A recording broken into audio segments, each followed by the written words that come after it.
आजच्या दिवशी ज्या ज्या मान्यवरांना आपल्या गौरवशाली महाराष्ट्र महोत्सव 2025च्या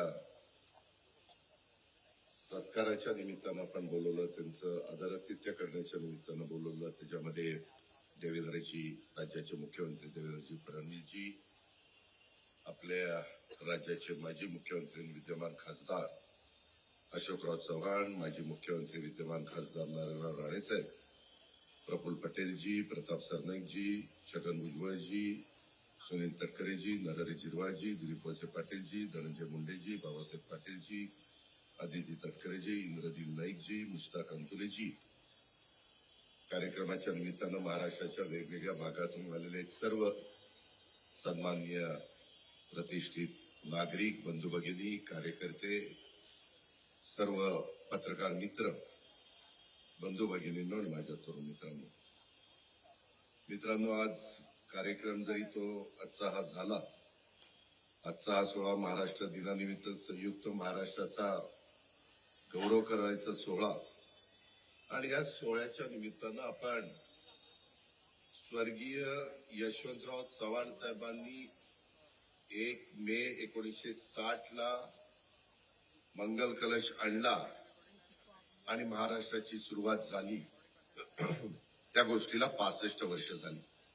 आणि त्या 65 वर्षाच्या कारकिर्दीमध्ये जे मुख्यमंत्री चव्हाण साहेबांच्या पासून ते देवेंद्र फडणवीस साहेबांच्या पर्यंत होऊन गेलेले आहेत, त्याच्यामध्ये जे आज हयात नाही त्यांचं मी स्मरण करतो. त्यांच्या योगदानाबद्दल संपूर्ण महाराष्ट्राला अभिमान आहे, संपूर्ण जनतेला त्यांच्याबद्दल आदर आहे. अशा प्रकारची सद्भावना देखील त्या सर्वांच्या बाबतीमध्ये मी व्यक्त करतो. आणि इतर मान्यवरांना देखील आज आपण बोलवलेलं होतं, परंतु यदा कदाचित कुणाला निमंत्रण देणं चुकून आमच्याकडनं राहून गेलं असेल तर मी त्या माजी मुख्यमंत्र्यांची दिलगिरी देखील व्यक्त करतो, मी माफी देखील त्या ठिकाणी मागतो. पण मगाशी देवेंद्रांनी सांगितलं, राणे साहेबांनी सांगितलं, अशोकरावांनी सांगितलं, सगळ्यांना एकत्र येऊन याला पक्षीय रंग आम्हाला कुणाला द्यायचा नव्हता. एक आनंदाचा दिवस असतो. आपण जसे सण साजरे करतो तसा 1 मे हा महाराष्ट्राचा सण आहे असं आपण सगळेजण मानतो. आणि म्हणूनच त्याच्यामध्ये दरवर्षी करायचं ठरवलं, परंतु त्याच्यात आणखीन काही सूचना आलेल्या आहेत, त्याबद्दल जरूर विचार करता येईल. पण नवीन पिढीला सातत्याने स्मरण झालं पाहिजे, आठवण राहिली पाहिजे की 1 मे महाराष्ट्र दिनाच्या निमित्तानं ह्या सगळ्या मान्यवरांचं जे योगदान आहे, संयुक्त महाराष्ट्राचा जो लढा दिला गेला, महाराष्ट्र हा नेहमी संघर्ष करत राहिला, त्याही वेळेस संघर्ष करत राहिला. आजही महाराष्ट्र संघर्ष करतोय का, तर बेळगाव, कारवार, निपाणी सह अजून सगळा मराठी भाषिक भाग हा आपल्या महाराष्ट्रामध्ये आलेला नाहीये. ही महाराष्ट्रामध्ये 3 पिढ्या लोक त्याच्याकरता त्या कष्ट घेतायत, झगडतायत, परंतु त्याला दुर्दैवाने यश त्या ठिकाणी अजून मिळालं नाही. वस्तुस्थिती आहे. सुप्रीम कोर्टात मॅटर आहे. चांगले वकील देऊन कसा तो निकाल आपल्या बाजूने लागेल याबद्दलचा प्रयत्न आमचा चालू आहे. समोरच्या कर्नाटकचा वेगळ्या पद्धतीने चालू आहे, त्या खोलामध्ये मी जात नाही. पण मी आज बघत होतो, मला गेले 35 वर्ष काम करण्याची संधी मिळाली. 91 साली राजूजी काँग्रेसचे अध्यक्ष असताना मला बारामती लोकसभा मतदारसंघात उमेदवारी मिळालेली होती आणि त्यावेळेस पहिली संधी मला मिळाली. आणि तेव्हापासून मी सुधाकरराव नाईक साहेबांची कारकीर्द बघितली.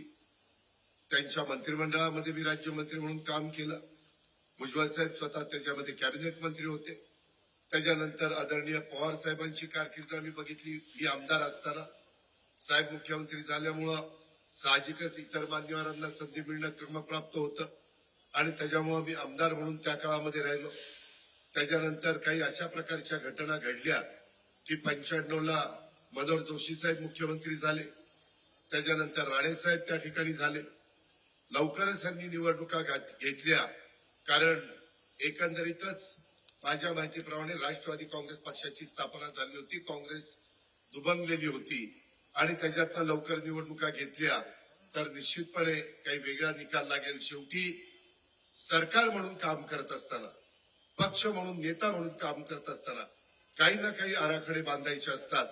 त्यावेळेस कदाचित त्या मान्यवरांनी, भाजपा शिवसेनेच्या नेत्यांनी बांधले असतील. त्या कोलामध्ये मी जात नाही. परंतु नंतर विलासरावजी झाले, त्यांच्याबरोबर मला काम करण्याची संधी मिळाली. त्याच्यानंतरच्या काळामध्ये सुशीलकुमार शिंदे 1 वर्षाच्या करता आले, पुन्हा विलासराव 4 वर्षाच्या करता आले, पुन्हा विलासरावजींच्या नंतर अशोकराव चव्हाण त्यावेळेस 2004 ला आले, पुन्हा ते 2005 ला त्यांच्याच नेतृत्वाखाली त्या महाविकास आघाडीचं सरकार आलं. आणि त्याच्यानंतरच्या काळामध्ये पृथ्वीराज चव्हाण साहेब आले आणि त्याच्यानंतरच्या काळामध्ये स्वतः देवेंद्र फडणवीस साहेब आले आणि त्याच्यानंतर पुन्हा त्यामध्ये उद्धव ठाकरे साहेब आले, एकनाथराव शिंदेजी आले, पुन्हा आता देवेंद्रजी फडणवीस आले. अशी अनेक मुख्यमंत्र्यांची कारकीर्द मी बघितली. आता बरेचसे मुख्यमंत्री आज इथं नाहीयेत. मी थोडस अशोकराव आणि नारायणराव राणे साहेबांच्या बद्दल बोलीन की अशोकरावांची कारकीर्द पण मी बघितली. त्यांच्याबरोबर आम्ही सगळेच जण काम करत होतो. पण एक गोष्ट लक्षात घ्या, आपला 6 रिजनचा हा महाराष्ट्र आहे. त्याच्यामध्ये विदर्भाला चांगल्या प्रकारचं प्रतिनिधित्व मिळालं. तिथल्या अनेकांना या राज्याचं मुख्यमंत्री म्हणून संधी मिळाली. आता देखील देवेंद्रजींना आहे. मराठवाड्याला पण अनेक मान्यवरांना संधी मिळाली. त्याच्यात स्वतः अशोकराव चव्हाण साहेब पण आता इथं हजर आहेत. पश्चिम महाराष्ट्रात पण आदरणीय वसंतदादा पाटील असतील, आदरणीय पवार साहेब असतील, बाबासाहेब भोसले त्या ठिकाणी असतील, अशा अनेक मान्यवरांना पश्चिम महाराष्ट्रामध्ये देखील संधी मिळाली. हा इतिहास आपण सगळ्यांनी, सुशीलकुमार शिंदे साहेब पश्चिम महाराष्ट्रातले, त्यांनाही संधी मिळाली. कोकणालाही निश्चितपणे मुंबईसह कोकण आपण धरला तर तिथेही त्यांना चांगल्या प्रकारची संधी मिळाली. पण एका गोष्टीची 65 वर्षाच्या नंतर, जसं काल राही भिडे म्हणाल्या की आजपर्यंत 65 वर्षात महिला मुख्यमंत्री झाली नाही, ती पुरोगामी विचारांच्या महाराष्ट्राची कधी ना कधी मुख्यमंत्री झाली पाहिजे. शिवशाहू फुले आंबेडकरांच्या महाराष्ट्राची मुख्यमंत्री झाली पाहिजे, अशा प्रकारची धारणा ही महिला वर्गात पण आहे, आम्हालाही वाटतं. पण उत्तर महाराष्ट्राला, जिथं माझा नंदुरबार आहे, धुळे, जळगाव आहे, नाशिक आहे आणि नगर आहे, तिथं मात्र मुख्यमंत्री पदाची संधी तिथल्या कुठल्याच नेत्याला मिळाली नाही. खरं तर 2004 साली ती संधी चालून आली होती. त्यावेळेस उत्तर महाराष्ट्राला संधी मिळाली असती. परंतु काय झालं ते जास्त प्रफुल्ल पटेल साहेबांना माहिती, मी खोलात जात नाही. पण त्यावेळेची संधी हुकली, हे मात्र निर्विवाद सत्य आहे. पुढं त्याही भागाला संधी मिळाली पाहिजे. शेवटी सांध्यापासून बांध्यापर्यंत हा महाराष्ट्र उभा राहिलेला आहे. अनेक जातीचे, अनेक पंथाचे, अनेक धर्माचे, अनेक वेगवेगळ्या समाजाचे लोक या ठिकाणी राहतात. काही राणेसाहेबांनी मुद्दे इथं उपस्थित केले. जरूर त्याच्यामध्ये देवेंद्रजी, मी, एकनाथराव आणि आमचं मंत्रिमंडळ त्याबद्दलचा विचार करेल. कारण राज्य पुढे नेत असताना कुठं आपल्या मराठी माणसावर पण अन्याय होता कामा नये. जसं तुमची माझी मातृभाषा मराठी आहे आणि मराठीला अभिजात भाषेचा दर्जा देण्याचं काम देशाचे पंतप्रधान नरेंद्र मोदी साहेबांनी केलं आणि त्याचा रास्त अभिमान तमाम माझ्या मराठी माणसाला आहे, तमाम माझ्या महाराष्ट्रातल्या जनतेला त्या ठिकाणी. हे सगळं काम होत असताना मी अनेकांच्या बरोबर काम केलं, त्यांचा सगळा उल्लेख करत नाही. मला राणे साहेबांच्या बरोबर काम करायची संधी मिळाली नाही, कारण मी विरोधी पक्षामध्ये होतो. परंतु एखाद्या नेत्याचा, एखाद्या मुख्यमंत्र्याचा दरारा काय असू शकतो ते मी राणे साहेबांच्या रूपाने बघितलंय. म्हणजे ते मुख्यमंत्री असताना पण त्यांचा दरारा त्यांच्या पक्षाच्या सगळ्या सदस्यांच्यावर होता आणि विरोधी पक्ष नेता असताना पण ती जागा असायची. आणि नुसतं असं मागं बघितलं तर सगळे शिवसेनेचे आमदार चिडी चुप हजर तिथं असायचे. एकही इकडं तिकडं जायचं नाही, संपूर्णच्या संपूर्ण हजर असायचं. तसं कुठल्याही मुख्यमंत्र्यांच्या बाबतीमध्ये मला पाहायला मिळालं नाही. आज पण आमचे वेगवेगळे मान्यवर भाषण करत असतात. त्या पक्षाचे लोक असले तर हजर, नसले तर नाही. त्याच्यामध्ये अजिबात असे शिस्त त्या ठिकाणी राहिलेली नाही. परंतु प्रशासनावर पकड कशी असली पाहिजे, प्रशासनावर दरारा कसा असला पाहिजे, काम कशा पद्धतीने उरकायचं असतं, हे महाराष्ट्राला हे निश्चितपणे राणेसाहेबांच्या रूपाने आपल्याला सगळ्यांना पाहायला मिळालं. मी अशोकरावांचे तसं बघितलं तर अशोकरावांनी आम्ही साधारण एकाच काळामध्ये एकाच बॅचचे असल्यामुळं आम्हाला तिथं काम करता आलं आणि त्याच्यामुळं बऱ्याचदा मी आता ते काढत नाही, परंतु अशोकरावांच्या आधी मुख्यमंत्री असताना काही गोष्टी तिथं चर्चा व्हायची आणि त्यावेळेस मी अशोकरावांकडे बघायचो आणि अशोकराव माझ्याकडे बघायचे. मला काय त्यांना सांगायचं ते त्यांना कळायचं, त्यांना काय मनात दुःख व्हायचं ते मला कळायचं. परंतु अशोकराव अनेकदा तुम्हाला आठवत असेल मी बाकीचं बोलत नाही, कारण ते त्यांना मलाच माहितीये तुम्ही किती डोकं खाजवलं तरी काही तुम्हाला कुणाला कळणार नाही. पण तेव्हा त्यांना ते खूप खंत वाटायची. हे मी अतिशय जवळनं बघितलं. त्यांनी पण त्यांच्या परीनं त्यांना कारकीर्द कमी मिळाली. कधी कधी काही राजकीय नेत्यांच्यावर अशा प्रकारचे काही आरोप होतात, त्या आरोपात तथ्य नसतं, ते फार नंतर उघड पडतं किंवा नंतर त्याचा तपास लागतो. परंतु त्यांना त्यांची किंमत ही मोजावी लागते आणि त्याच्यावर त्यांनाही कमी कारकीर्द तशी साधारण 2 वर्षाचीच अंदाजे मिळाली, 2-2.5 वर्षाची कारकीर्द मिळाली. पण त्यांनी पण मराठवाड्याला न्याय देण्याचा प्रयत्न केला, महाराष्ट्राला न्याय देण्याचा प्रयत्न केला आणि आपल्या सगळ्या राज्याच्या जनतेला पुढे नेण्याचा प्रयत्न केला. ही पण आठवण आज आवर्जून मी या निमित्तानं व्यक्त करतो. आज एकनाथरावजी आले नाही, त्याच्यावर त्यांचा मागाशी 4 वाजता मला फोन आला की मी दर्याला आहे, तिथं आपल्या राज्य सरकारच्या वतीने पर्यटन विभागाच्या तर्फे पर्यटन महोत्सव महाबळेश्वरला साधारण 3-4 दिवसाचा आपण घेतलेला आहे. उद्या त्याचा समारोप आहे, स्वतः मुख्यमंत्री त्या समारोपाला जाणार आहे. पण तिथं काही नाना पाटेकरांचे कार्यक्रम आणि श्री यांचे कार्यक्रम अशा पद्धतीचे काही महत्वाचे कार्यक्रम असल्यामुळं ते मला म्हणले की मला यायचा खूप मी प्रयत्न करीन, पण ते येऊ शकले नाही आणि इतर पण मान्यवर आले नाही. त्यालाही काही कारण आहे. पण मी पुन्हा सांगेन की आपल्याला शेवटी राजकारणाच्या ठिकाणी आपण करू. आपण ज्यावेळेस चव्हाण साहेबांचं नाव घेतो त्यावेळेस या राज्याला सुसंस्कृतपणा काय असतो आणि सुसंस्कृत राजकारण कसं करायचं असतं हे जी शिकवण स्वर्गीय यशवंतराव चव्हाण साहेबांनी, बेरिजेचं राजकारण स्वर्गीय यशवंतराव चव्हाण साहेबांनी आपल्याला शिकवलंय. ठीक आहे, राजकीय वेगवेगळे मतभेद असू शकतात, परंतु ते मतभेद कुठपर्यंत आणायचे. शेवटी एक जातीय सलोखा राहिला पाहिजे, महाराष्ट्र पुढे गेला पाहिजे, देशातलं नंबर 1चं राज्य सतत राहिलं पाहिजे. पर कॅपिटा उत्पन्न माझ्या महाराष्ट्रातल्या जनतेचं मग तो गरीब असला तरी देशाच्या तुलनेमध्ये पहिल्या क्रमांकाचं असलं पाहिजे. या दृष्टिकोनात अनेक महत्वाचे निर्णय पंतप्रधान नरेंद्र मोदी साहेबांच्या नेतृत्वाखाली एनडीएचं सरकार दिल्लीमध्ये घेत आहे. आम्ही लोक त्यांच्या मार्गदर्शनाखाली महाराष्ट्रात पण चांगल्यातले चांगले निर्णय घेण्याचा प्रयत्न आम्ही करतोय. त्याला मनापासूनची साथ केंद्रीय मंत्रिमंडळाची, पंतप्रधानांची, अमित भाईंची, इतर मान्यवरांची आहे आणि त्याच्यातून खूप महत्वाचे प्रकल्प हे आम्ही पुढे नेटाने नेण्याचा प्रयत्न करतोय. ही पण बाब आजच्या दिवशी मी आवर्जून महाराष्ट्रातल्या जनतेच्या आणि आपल्या सगळ्यांना निश्चितपणे सांगू इच्छितो.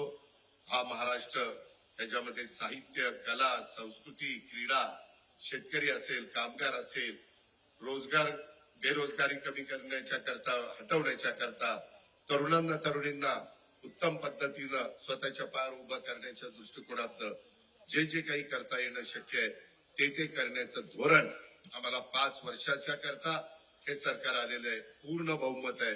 एवढं प्रचंड बहुमत माझ्या माहितीप्रमाणे महाराष्ट्राच्या इतिहासात गेल्या 65 वर्षात कुणालाही मिळालेलं नव्हतं. ते आज महायुतीला मिळालेलं आहे आणि त्याच्यामुळे ह्या बहुमताचा आदर करून या बहुमताच्या बद्दल एक लोकांनी टाकलेल्या विश्वासाला पुढेही तडा न जाऊन देता आणि स्वातंत्र्य मराठवाडा किंवा आपल्या संयुक्त महाराष्ट्राचा जो लढा झाला त्या लढ्यामध्ये ज्यांनी त्याच्यामध्ये काही स्वप्न उराशी बाळगलेलं होतं ते स्वप्न पुढं साकार करण्याच्या दृष्टिकोनातनं आम्ही देवेंद्रजी, एकनाथराव, आम्ही सगळेजण निश्चितपणे मनापासून त्या ठिकाणी अधिक जोमाने काम करत राहू. त्याबद्दलची ग्वाही मी आपल्याला सगळ्यांना देतो. आजच्या कार्यक्रमाच्या निमित्तानं या मान्यवरांचे विचार ऐकण्याची संधी आपल्याला सगळ्यांना इथं उपलब्ध झाली. आपण पण चांगल्या संख्येने इथं उपस्थित राहिला त्यानंतर एक करमणुकीचा कार्यक्रम होणार आहे. परंतु मी देवेंद्रजींना तसंच आमच्या राणे साहेबांना, आमच्या अशोकरावांना मी मनापासून धन्यवाद देतो, मनापासून आभार मानतो. परंतु एकनाथरावजींना मी भेटल्यावर सांगणार आहे, एकनाथरावजी आता तुम्हाला येता येत नसेल तर प्रतिनिधी पाठवू नका, नाही आलं तरी चालेल पण तू प्रतिनिधी पाठवू नका.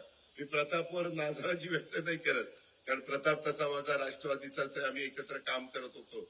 पण साधारण त्याला मग त्यांचा सत्कार करायचा. मग काही जण आणखीन काही सुचवतो, मग इतर पण म्हणले असतील चला आम्ही येत नाही, आमचा प्रतिनिधी पाठवतो, आमचा प्रतिनिधी पाठवतो. शेवटी त्या वेळेस राहिलेल्या राज्याच्या मुख्यमंत्र्यांचा म्हणजे महाराष्ट्रातल्या 13 कोटी जनतेचा तो सत्कार आहे आणि त्याच्यामुळे तो असणाऱ्यांनी स्वीकारला तर त्याला एक वेगळं आगळं महत्व आहे, वेगळं आगळं त्याला एक वेगळ्या पद्धतीनं आपण ह्या गोष्टी घेतल्या पाहिजे अशा प्रकारे मला सांगायचंय. सुनील तटकरेजींना, आदितीला, आनंदला, सूरजला, ज्यांनी ह्याच्यामध्ये अतिशय उत्तम पद्धतीचा उद्याचा आपला शेवटचा दिवस आहे, 1, 2, 3, 4 सगळ्या कार्यकर्त्यांनी, मुंबई शहरातल्या सगळ्या माझ्या सहकार्यांनी, पदाधिकाऱ्यांनी त्याच्यामध्ये मनापासून लक्ष घातलं. चांगली दालनाचा उल्लेख तर स्वतः राज्याच्या मुख्यमंत्र्यांनी केला, नारायणराव राणेंनी केला, स्वतः अशोकरावांनी केला. आपण पण सगळ्यांनी बघितलंय. नवीन पिढीने ते बघितलं पाहिजे, नवीन पिढीनं त्याच्यातल्या काही गोष्टी समजून घेतल्या पाहिजे. अतिशय उत्तम पद्धतीनं मूर्तिकार असतील, चित्रकार असतील, त्यांनी पण खूप आज आता तुम्ही जाता जर बघितलं तर यशवंतराव चव्हाण साहेबांची एक मूर्ती अतिशय हुबेहूब तिथं गेले 3-4 दिवस उभी करण्याचा प्रयत्न त्या मूर्तिकारांनी केलेला आहे.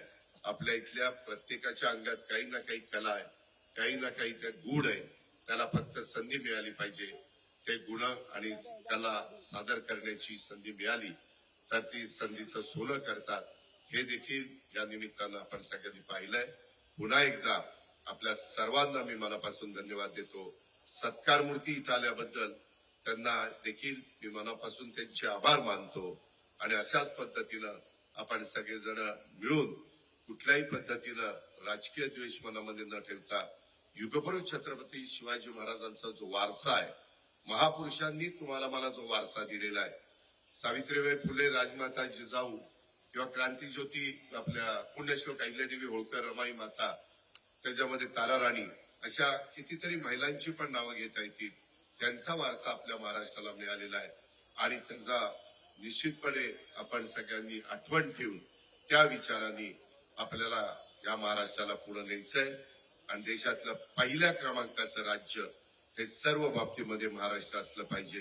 अशाच पद्धतीचं काम आपल्याला सगळ्यांना करून दाखवायचंय. ते निश्चितपणे आपण करून दाखवू अशा प्रकारचा विश्वास या महाराष्ट्र दिनाच्या निमित्तानं आणि आपल्या गौरवशाली महाराष्ट्र महोत्सव 2025च्या कार्यक्रमाच्या निमित्तानं इथं व्यक्त करतो आणि आपल्या सगळ्यांची रजा घेतो.